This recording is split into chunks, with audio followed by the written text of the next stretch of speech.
नमस्कार दोस्तों, स्वागत है आपका सेंटर फॉर एम्बिशन के ऑनलाइन प्लेटफॉर्म पर। मॉडर्न स्टेज की सीरीज के अंतर्गत हम लोगों ने स्वराज पार्टी और उससे संबंधित जो बातें थीं उनको कवर किया था। आज के टॉपिक में हम लोग साइमन कमीशन, नेहरू रिपोर्ट और लाहौर अधिवेशन, इन तीनों टॉपिकों पर विस्तार से चर्चा करेंगे। साइमन कमीशन को पढ़ने से पहले हमें थोड़ा सा साइमन कमीशन की पृष्ठभूमि को समझना है कि साइमन कमीशन भारत में क्यों आ रहा है। तो हमें तीन टॉपिकों की चर्चा करनी है। साइमन कमीशन भारत में आने का क्या पर्पज है, क्यों आ रहा है ना।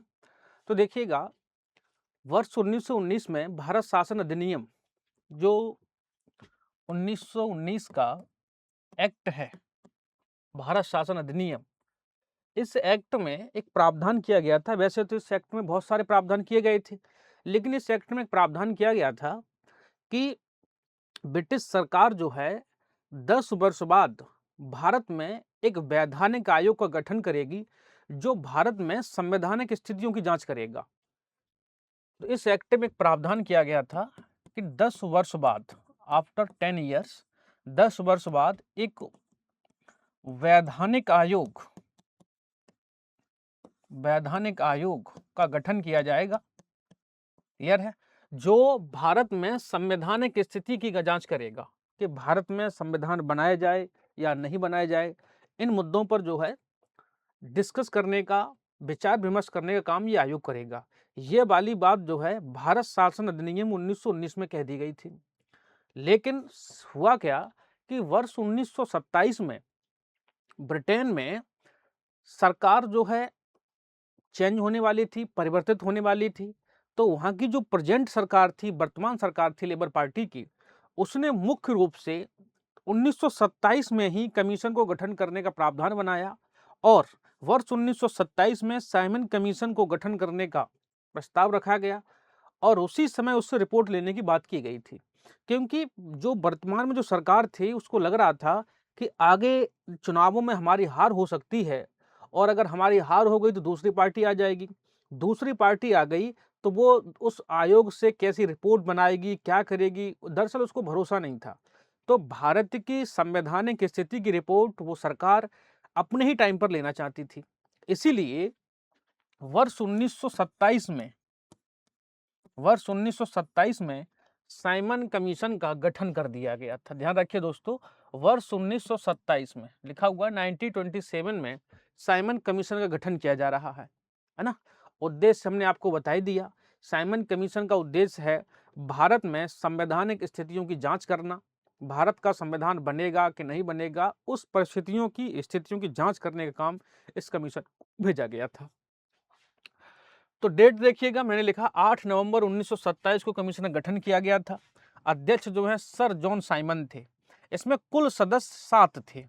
ध्यान रखिएगा, यहाँ मोस्ट इंपोर्टेंट बात यह है कि साइमन कमीशन का भारत में बड़े स्तर पर, हर जगह पर तीव्र गति से विरोध किया गया था और इस विरोध करने का मुख्य कारण ये था कि जो 7 के 7 सदस्य हैं, ये सारे के सारे ऑल मेंबर जो थे ये ब्रिटिश थे।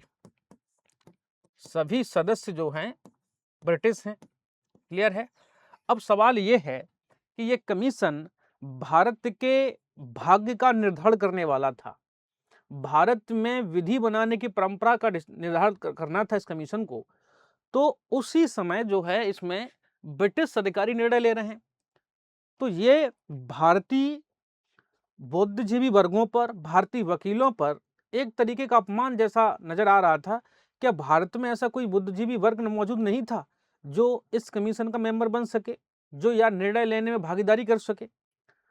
तो ये भारतीयों को उस समय अपने अपमान जैसा लगा, इसीलिए उन्होंने इस कमीशन का भारत में बड़ा विरोध किया था। मुद्दा यही था कि इस कमीशन में किसी भारतीय सदस्य को शामिल नहीं किया गया था। क्लियर है? तो ऑल मेंबर जो थे वो ब्रिटिश थे, भारतीयों को शामिल नहीं किया गया था। इसके गठन का आधार हमने बताया कि 1919 भारत शासन अधिनियम 1919 के तहत हुए सुधारों की समीक्षा करना था।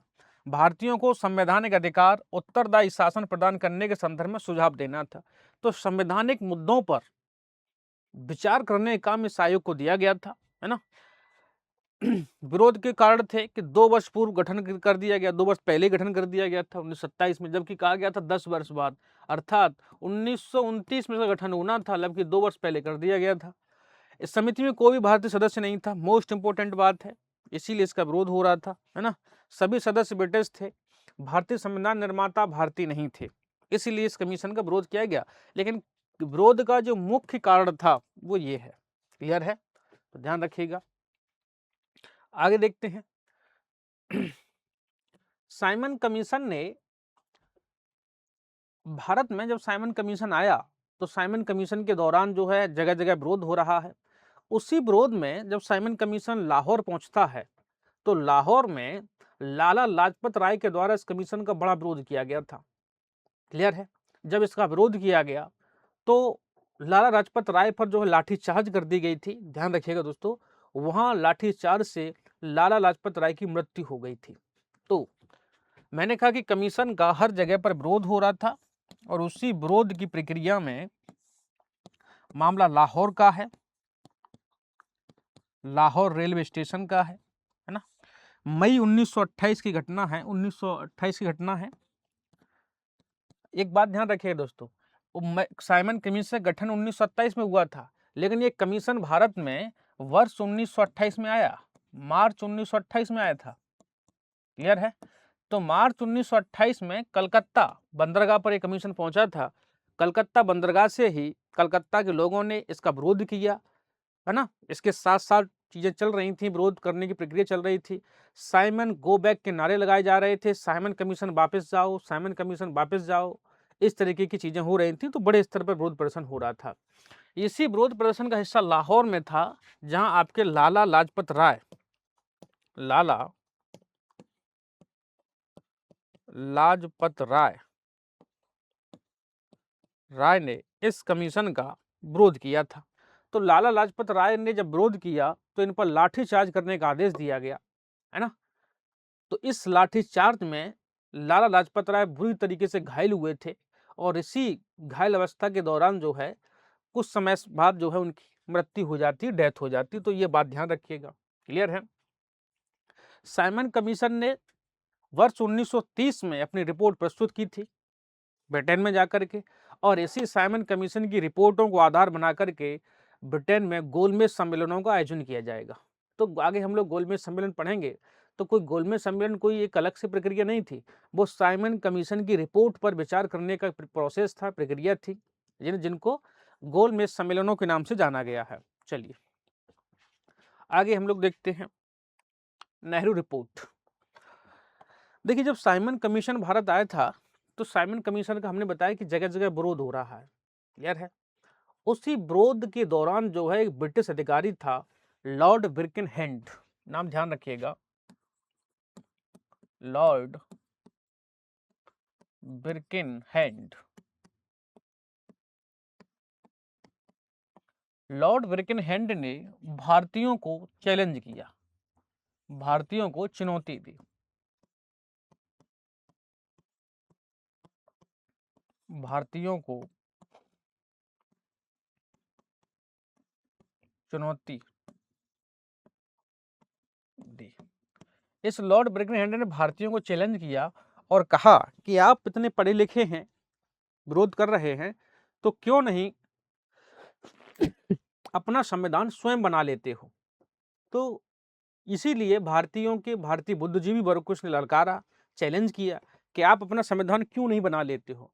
तो इसी चुनौती को स्वीकार किया गया मोतीलाल नेहरू के द्वारा, है ना, और एक संवैधानिक प्रावधानों को बनाने का काम उन्होंने शुरू किया। और इसी संवैधानिक प्रावधानों को हम लोग नेहरू रिपोर्ट के नाम से जानते हैं। तो नेहरू रिपोर्ट जो है मोतीलाल नेहरू के द्वारा बनाया गया एक संवैधानिक दस्तावेज था, जिसको मुख्य रूप से नेहरू रिपोर्ट के नाम से जाना जा रहा है। इस चुनौती के कारण ही उन्होंने इस तरह की चीजों को करने का प्रयास किया था। देखिएगा, मोतीलाल नेहरू की अध्यक्षता वाली समिति जिसने इस नेहरू रिपोर्ट को तैयार किया, इसकी मुख्य विशेषताएं क्या थी।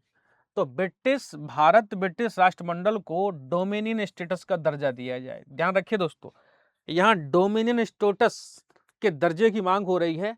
डोमिनियन स्टेटस का मतलब ये होता है कि केंद्र में ब्रिटिश सरकार चलाएगी राज्यों में सरकार चलाने की अनुमति भारतीयों को दी जाए।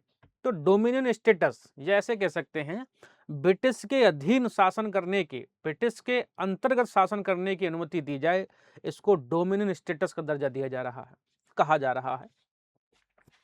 तो डोमिनियन स्टेटस की मांग की गई थी नेहरू रिपोर्ट के माध्यम से।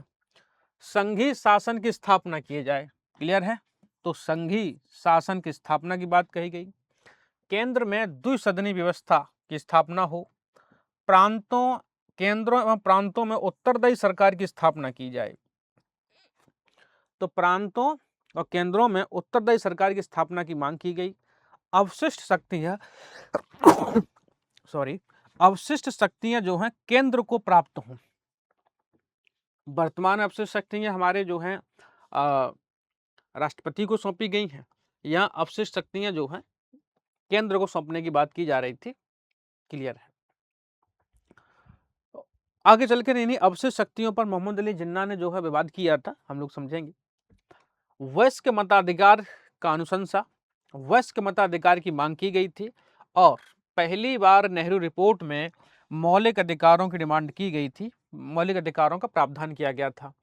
तो नेहरू रिपोर्ट में, या जो नेहरू रिपोर्ट तैयार की गई थी, उसमें ये बातें की गई थी इस तरीके की, ध्यान रखिएगा। डोमिनियन स्टेटस का दर्जा प्राप्त करने की बात की जा रही है, संघीय शासन है, उत्तरदायी शासन है, अवशिष्ट शक्तियां हैं, वयस्क मताधिकार है, मौलिक अधिकार है, क्लियर है। आगे चल करके इन्हीं नेहरू रिपोर्ट के आधार पर जो है गांधी इरविन समझौता होगा, और तो उसमें कुछ बातें गांधी के द्वारा, गांधी की जो 14 सूत्री मांगे हैं, इन्हीं को आधार बनाया जाएगा। आगे पढ़ेंगे। चलिए, नेहरू रिपोर्ट। हाल ध्यान रखना कि ये नेहरू रिपोर्ट जो है अगस्त 1928 का मामला है। नेहरू रिपोर्ट को ब्रिटिश ने मानने से इनकार कर दिया था, क्लियर है, तो इस बात को ध्यान रखिएगा। आगे हम लोग समझते हैं, नेहरू रिपोर्ट पर कांग्रेस में मतभेद था, है ना। जो उदारवादी नेता थे वो डोमिनियन स्टेटस के पक्षधर थे। नेहरू रिपोर्ट पर विवाद इसलिए था कि मोतीलाल नेहरू के जो पुत्र थे जवाहरलाल नेहरू, वो खुद डेमोनियन स्टेटस जो है, इस डोमिनियन स्टेटस का विरोधी थे। वो कह रहे थे कि नहीं, अब डोमिनियन स्टेटस से काम नहीं चलेगा।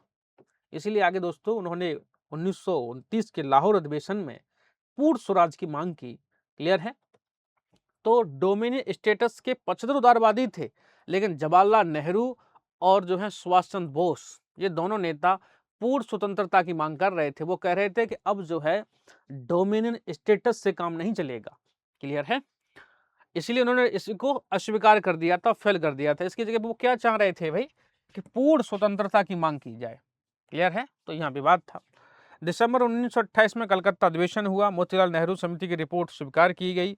ब्रिटिश सरकार को 1 वर्ष का समय दिया गया था, लेकिन ब्रिटिश सरकार ने इस प्रावधानों को मानने से इनकार कर दिया था। नेहरू रिपोर्ट पर जो इन्होंने किसी भी प्रतिक्रिया को देने से इनकार कर दिया था। चलिए आगे बात कर, ध्यान रखिएगा नेहरू रिपोर्ट में कौन विरोधी है, कौन समर्थक है। नेहरू रिपोर्ट के आधार पर जिन्ना की कुछ प्रतिक्रिया थी। गांधी ने इसे हिंदू रिपोर्ट कहा। महात्मा गांधी ने नेहरू रिपोर्ट को हिंदू रिपोर्ट कहा, है ना। इसे मुसलमानों के हितों की उपेक्षा बताया। 14 सूत्री कार्यक्रम प्रस्तुत किया मिस्टर गांधी के द्वारा, अभी हमने बताया था आपको, इन्हीं को आधार बनाया गया था। मुस्लिम लीग में विभाजन हो गया था नेहरू रिपोर्ट को लेकर के, क्योंकि इसमें मुसलमानों के प्रावधानों की बात नहीं की गई थी, इसीलिए मुख्य रूप से जो है इस तरीके की चीजें की गई थी। अब हमें गांधी की 14 सूत्री मांगों को देखना है। पृथक निर्वाचन व्यवस्था, ये जो सेपरेट इलेक्शन का मामला था, इसको समाप्त करने की बात की जा रही है। सेपरेट पृथक निर्वाचन व्यवस्था को ध्यान रखिएगा। इन 14 सूत्री मांगों में जैसे ये मोहम्मद अली जिन्ना नेहरू रिपोर्ट के विरोध में अपनी कुछ मांगे रख रहे हैं, उन्हीं की बात की जा रही है। तो पृथक निर्वाचन व्यवस्था को बनाए रखने की बात कर रहे हैं मोहम्मद अली जिन्ना, ठीक है। केंद्र में मुसलमानों को 1/3 प्रतिनिधित्व दिया जाए।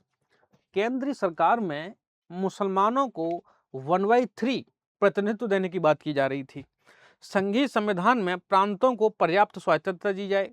सिंध को बंबई से अलग किया जाए, है ना, सिंध प्रांत को बंबई से अलग किया जाए। उत्तर पश्चिमी सीमा प्रांत बलूचिस्तान में संवैधानिक सुधार की मांग की जाए। अल्पसंख्यकों के अधिकारों की सुरक्षा की जाए। अल्पसंख्यक का मतलब वो अपने लोगों की बात कर रहे थे। तो जिन्ना, मोहम्मद अली जिन्ना ने नेहरू रिपोर्ट का समर्थन नहीं किया। उन्होंने नेहरू रिपोर्ट के विरोध में अपनी एक अलग से कुछ मांगे रखी थी, जिनको हम लोग 14 सूत्री मांगों के नाम से जाने जाते हैं। तो उनमें कुछ मांगे मैंने लिखी हुई हैं, उनको आप ध्यान रख लीजिएगा, है ना। ये मांगे जो हैं, मोहम्मद अली जिन्ना की जो मांगे हैं, ये सांप्रदायिकता को बढ़ावा देने का आधार बनेंगी, क्योंकि वो पृथक निर्वाचन व्यवस्था को बनाए रखना चाहते थे। क्लियर है। आगे की बात करते हैं दोस्तों। लाहौर अधिवेशन 1929। लाहौर अधिवेशन, कांग्रेस का जो लाहौर अधिवेशन है, इसकी अध्यक्षता पंडित जवाहरलाल नेहरू ने की है ना। अध्यक्ष जो पंडित जवाहरलाल नेहरू हैं। और इसी लाहौर अधिवेशन में ये कांग्रेस का वार्षिक अधिवेशन हो रहा है दिसंबर में, है ना। इसी अधिवेशन में पूर्ण स्वराज को कांग्रेस का लक्ष्य घोषित किया गया था। क्लियर है। यहाँ जो नेहरू रिपोर्ट में डोमिनियन स्टेटस की मांग की गई थी, यहाँ डोमिनियन स्टेटस का जगह पर जो है पूर्ण स्वराज की मांग की जा रही है।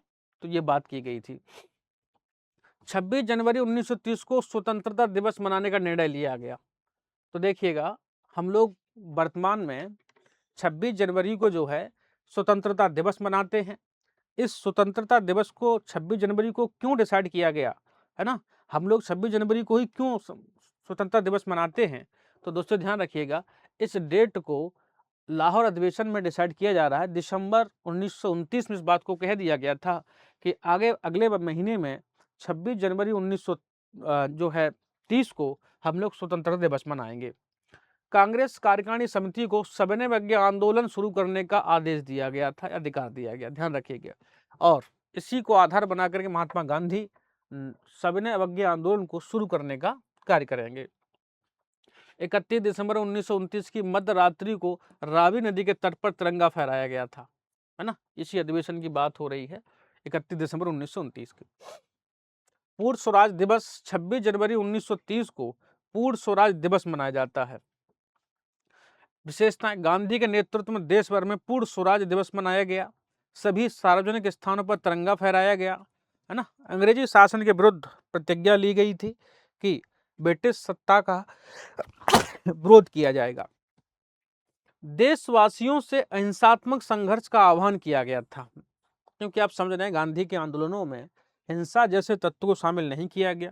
उन्होंने अहिंसा के रास्ते को लेकर के बात की कि हमारे आंदोलनों में, हमारे कार्यक्रमों में, हमारे विरोध प्रदर्शन में जो है अहिंसा का या हिंसा का तत्व शामिल नहीं होना चाहिए। इसलिए कहा जा रहा है कि अहिंसात्मक संघर्ष का आह्वान किया था। ये लाहौर अधिवेशन की बात हो जाती है। साइमन कमीशन ने रिपोर्ट, लाहौर अधिवेशन, है ना। तो वही बात है, ध्यान रखिएगा। साइमन कमीशन को श्वेत कमीशन भी कहते हैं, है ना, व्हाइट कमीशन भी कहा जाता है इसको। ठीक है, प्रांतों में स्वायत्तता। साइमन कमीशन के सुझाव, अच्छा कोई बात नहीं, ये थोड़ा सा स्लाइड इधर उधर हो गया है। ये साइमन कमीशन की कुछ सुझाव हैं कि प्रांतों को अधिक स्वायत्तता दी जाए, उत्तरदायी शासन की दिशा को सीमित सुधार किया जाए, द्विसदनीय व्यवस्था का विस्तार किया जाए, दो स्टेट्स का विचार नहीं किया गया। ये दरअसल 1930 में जो रिपोर्ट सौंपी गई थी उसकी बात की जा रही है। ठीक है,